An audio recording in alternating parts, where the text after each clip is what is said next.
Shalom, você que está nos assistindo desse vídeo, já se inscreveu no nosso Instagram, no nosso canal no YouTube, Seminário Continental Querigma. Eu sou Eric Carvalho, fundador desse movimento, ministério que prega a palavra do Senhor e ensina a palavra de Deus. Nós vimos recentemente sobre a dupla natureza de Jesus, que Jesus era homem, que Jesus também era Deus. Nós podemos entender isso. Agora, salvação. Eu queria falar com vocês hoje um tema importante dentro da matéria de teologia chamada soteriologia. Soterio está ligado a salvação. Logia está ligado a estudo. São palavras que na sua maioria provêm do grego, provém também de uns verbetes latinos e que nós, brasileiros, aportuguesamos esses termos e hoje utilizamos. Mas o que um homem precisa fazer para ser salvo? A salvação ela é pela graça? Ela é pelas obras? Ou ela é pela fé? Ou nós não precisamos fazer nada para sermos salvos? Nós já estamos salvos. O que você faz aqui na terra, quando você partir, você vai colher depois com Deus os frutos do que você fez de bom, do que você fez de mal? Ou simplesmente aqui se faz, aqui se paga, como dizem alguns gnósticos? Você viveu, morreu, acabou. Não tem mais nada. A alma ela se dissipa. Ou depois dessa terra tem uma eternidade em que nós iremos prestar contas das nossas ações e daquilo que nós fizemos na terra.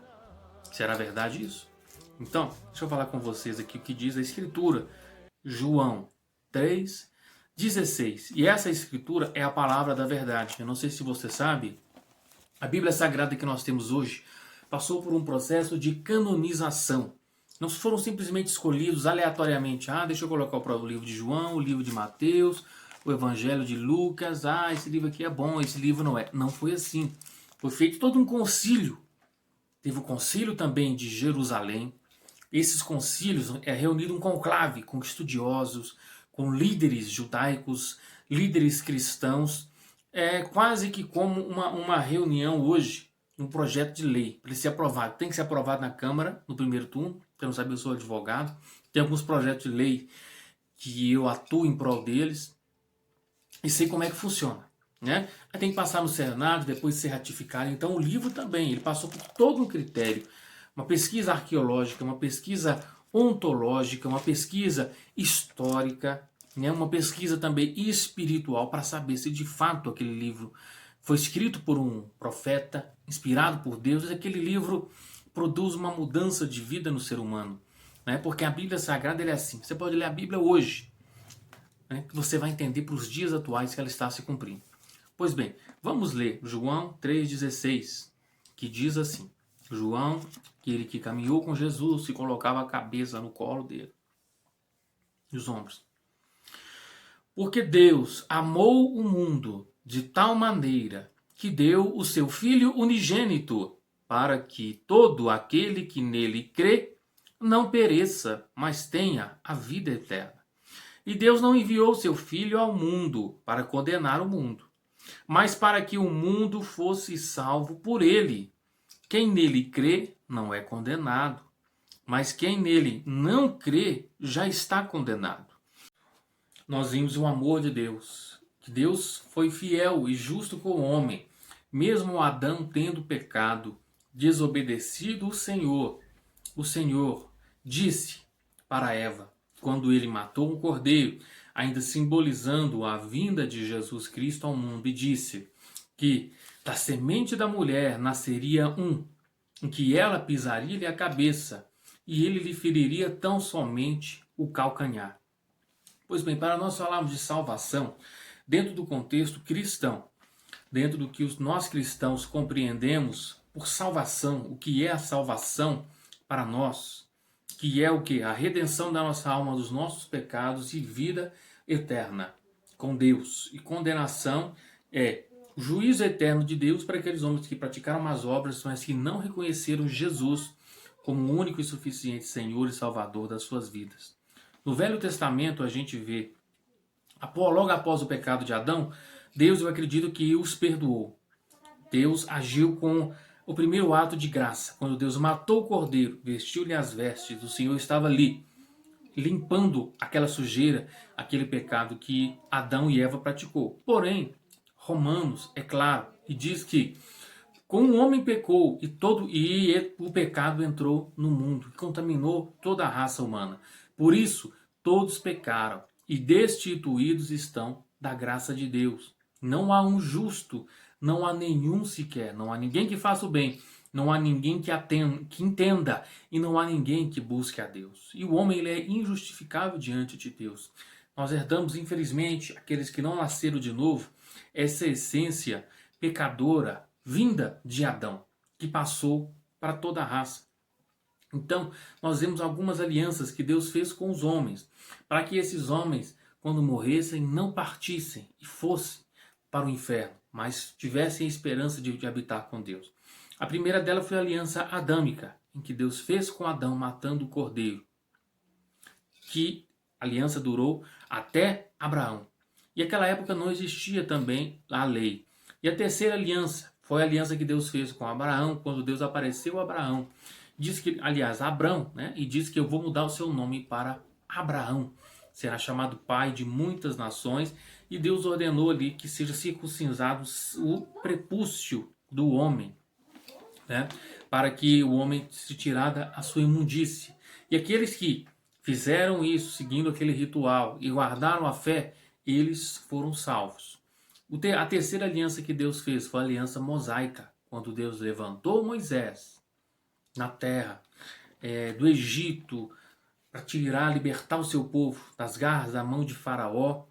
Depois Moisés, após todos os milagres e prodígios, Deus entregou a ele as tábuas com os mandamentos. Não é apenas 10.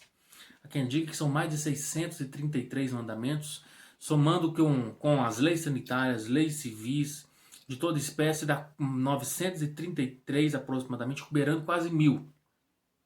Haviam alguns estudiosos de leis que o homem tinha que cumprir naquela época para ser salvo, para que quando morresse, a sua alma descansasse em repouso. Porque nós cremos nisso. Provérbios também diz que o corpo volta à terra que o deu, mas o espírito, a alma, aí cada um tem quem interprete, segundo a teoria da tricotomia, dicotomia, de que o homem é um espírito, habita no corpo, tem uma alma. Há quem diga que nós somos uma alma, né? Habitamos no corpo, e que o espírito é a desencarnação dessa alma dentro do corpo. É apenas a pneuma, né? Mas são interpretações que se tem. A mais predominante é a da tricotomia. Então, se nosso espírito veio de Deus, se nós somos a imagem e semelhança de Deus, essa carcaça que veio do barro vai voltar para o barro. Mas a nossa essência interna, que nos dá razão, que nos dá sentimento, desejos, instintos, que nos dá volição, que nos dá a intenção de praticar o bem ou de praticar o mal, vai voltar para Deus. Para juízo sobre o que fez e sobre o que não fez. Então tinha essas alianças.